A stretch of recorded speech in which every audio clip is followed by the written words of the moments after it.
Chris Lovell here with another edition of Patriot Talk. Joe Sexton to my left, as always. Colton Coons behind the camera, taking care of us as always. You've played that entire district. Tough night versus Midland Greenwood last Friday night. It was a lot of run game to maybe not enough run game on your end. Kind of simplifies the night. Is that fair? That sums it up. Yeah. Take me through. Okay, so with that, the final was 41-14, and you. First of all, I want to gloss over this. You have a 7-0 lead.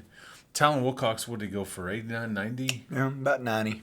Okay, we'll 90. Call it 90. And you're in a position at some point to maybe take a 14-0 lead. Take me through that dynamic and kind of how it changed a little bit. Well, I really felt like, if we go up 2 scores, you just never know. You like to try to think, well, what if? That changes their play calling maybe just a little bit.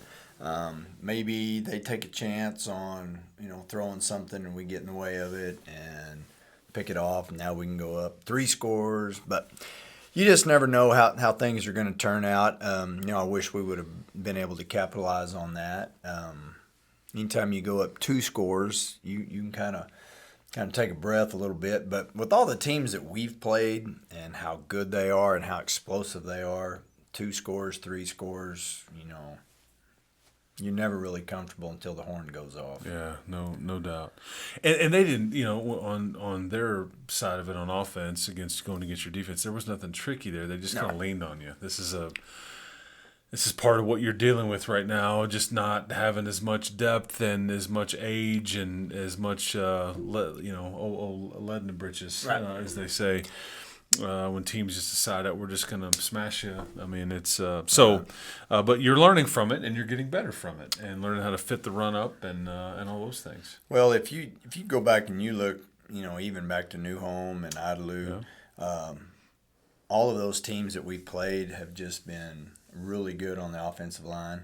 And to anybody who's watched any football, you can pretty much, dictate how good you're going to be with your offensive line and your defensive line for that matter. And that's where people kind of lean on us, so to speak, that they're just bigger and stronger right now. And we've just got to find ways to overcome that.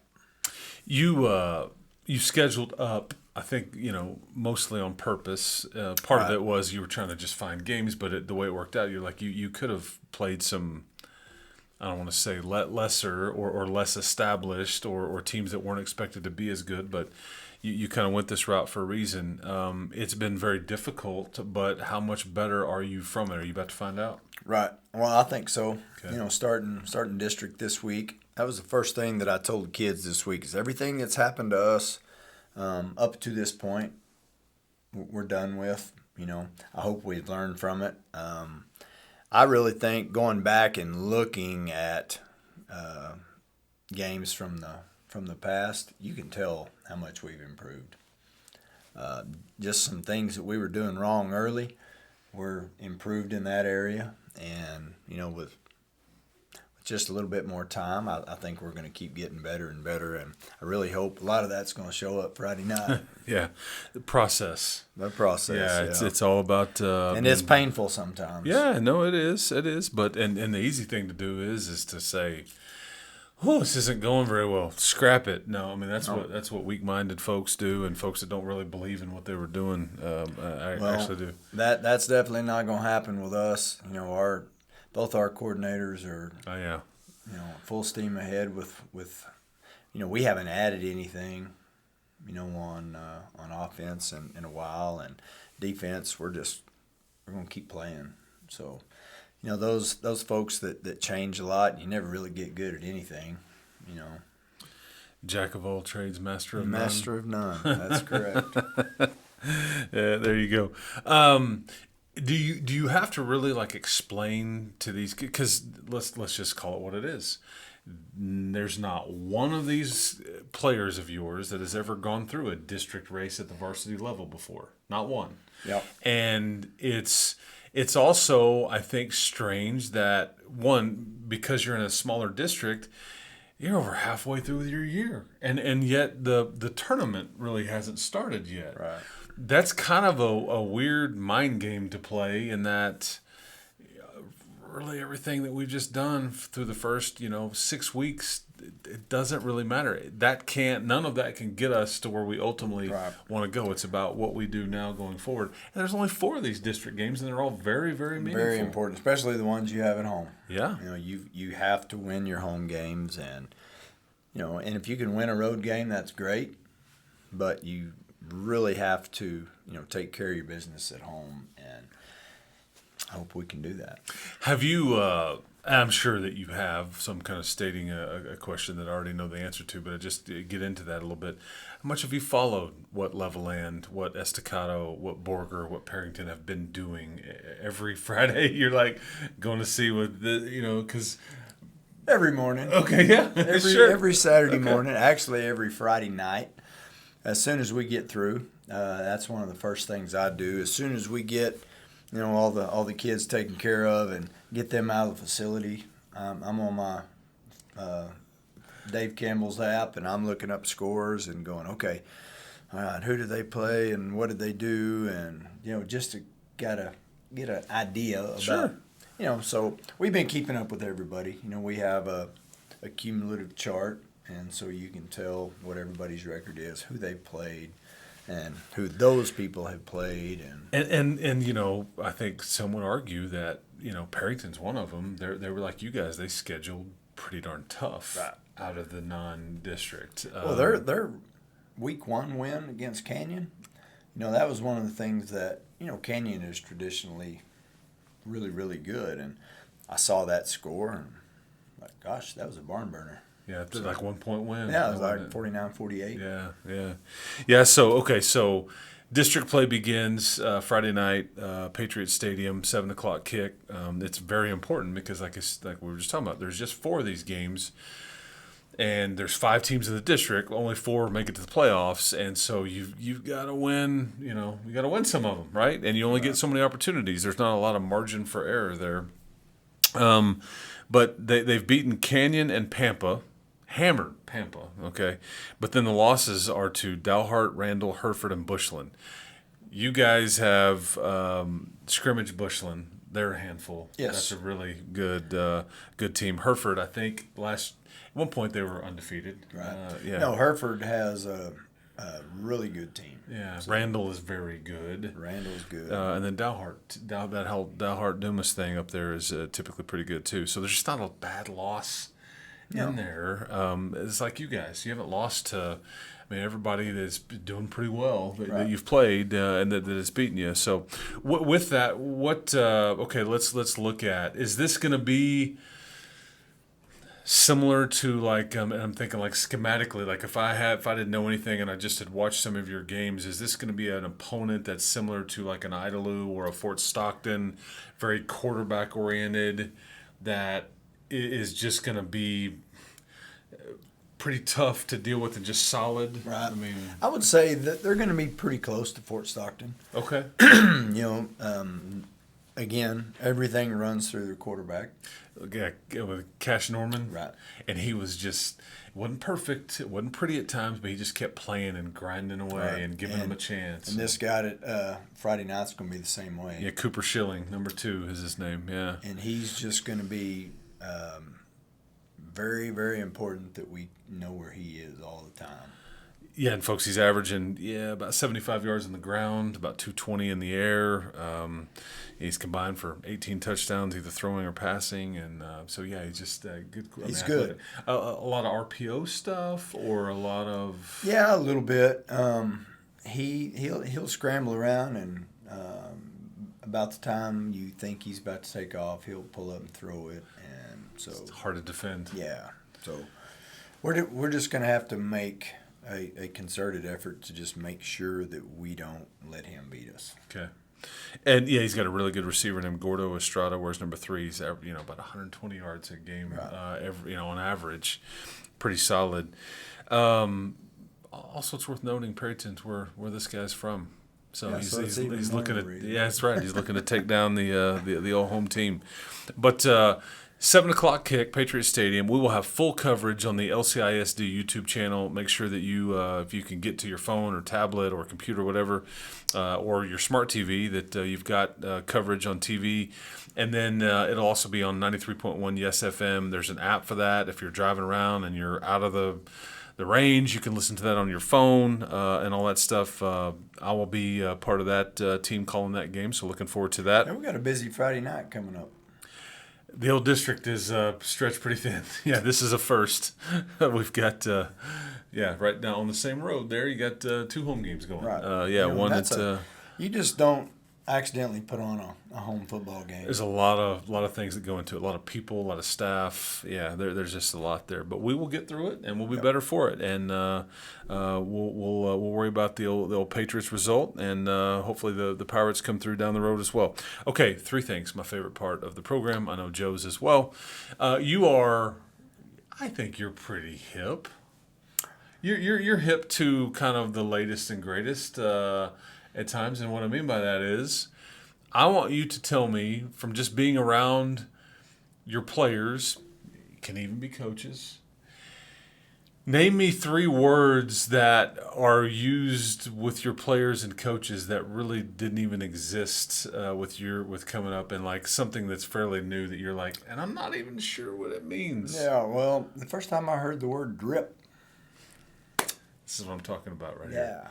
Which is, how would you define drip? Well, before, I'm thinking of a leaky faucet. Yeah. Okay. No. Yeah. Not in any way what that means. No. And now I have figured out. That's what you're wearing.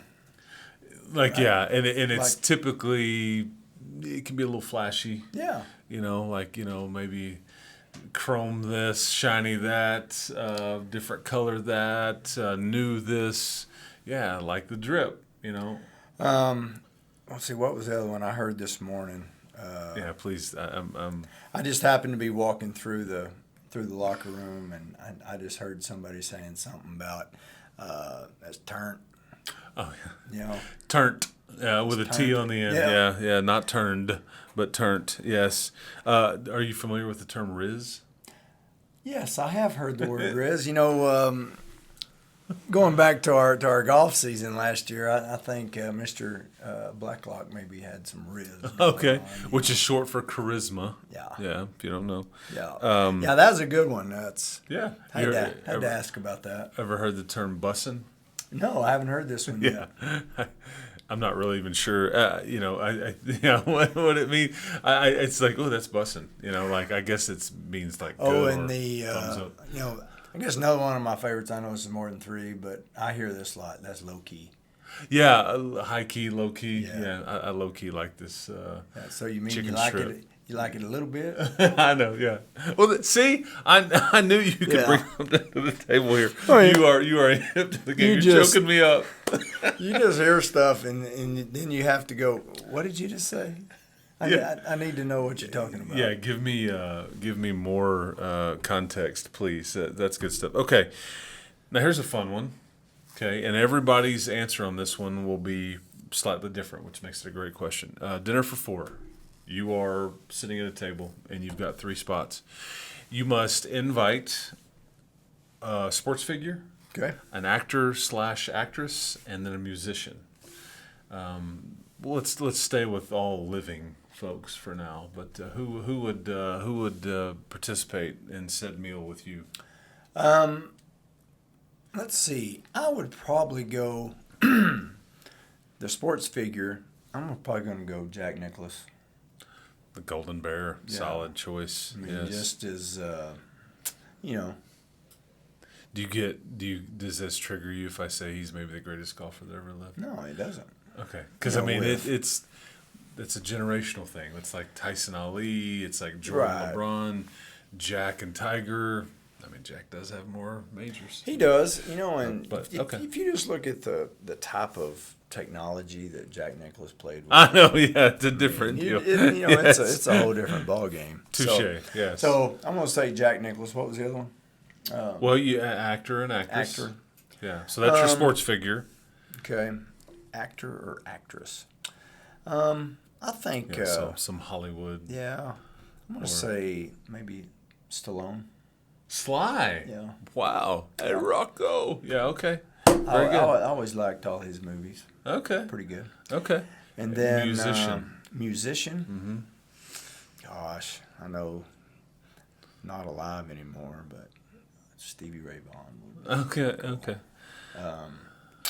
Let's see, maybe George Strait. Yeah, that's solid. Yeah, that's a good one. Okay, and then the last one is, give me 3 things that really make you think. Like, make you think. It could be something very petty about, like, I don't, like a play call or a scheme, or it could be anything from, like, man, aliens and, like, life, dinosaurs. I don't know. I mean, stuff like that. Like, Well, one of the things that make me really think a lot is, and this is kind of morbid sounding, but no, afterlife or cremation or dude. I'm Yeah, let's. Yeah. Okay. Yeah. Yeah. Okay. or being underground. Yeah. And I know you're not gonna know, but it kind Okay. of gives me that, because I'm kind of claustrophobic, and But you don't know. you're not gonna Yeah, know. I get that's it, right, but that's yeah, right. you're just kind of thinking about that. Yeah. Anything else? No. You get in your coaches' meetings, and it's like, everybody kind of sways off topic, and you start thinking about, man, do you guys ever thought, or do you ever wonder about? I mean, Yeah, just what makes a teenage mind operate? yeah. We were. I would love to know. We were all there at one time or another, and We were. You just think, gosh, did I really do that? Yeah, probably. Probably did, but the difference, we didn't have a cell phone to record it. Thank goodness. Or social media. Yeah, thank goodness. Okay. I told Chip this earlier, but he got annoyed with me. But why do we eat pizza from the inside out? That's strange. Never make you think? Why do we do what? Eat pizza from the inside out. What do you mean the inside out? Like you eat a piece of pizza and you eat it from the inside going out. Yeah, I never would have thought about that. I mean, so do you start with the crust? No, I mean, but that's normal. But it's like there's nothing else that you eat like that. It doesn't exist. No. Everything is from the outside in except for a pizza, which is pretty common. Yeah. Yeah, I never would have thought about that. Well, again, stuff that makes you think. This is my point. Makes you go, That's right. Okay, well, district play begins. Patriot Stadium, Friday night, 7:00. Again, coverage on 93.1 Yes FM and the LCISD YouTube channel. But appreciate everybody that's been a part of this one. For Joe Sexton, for Chris Level, for Colton Coons, taking care of us. This has been another edition of Patriot Talk.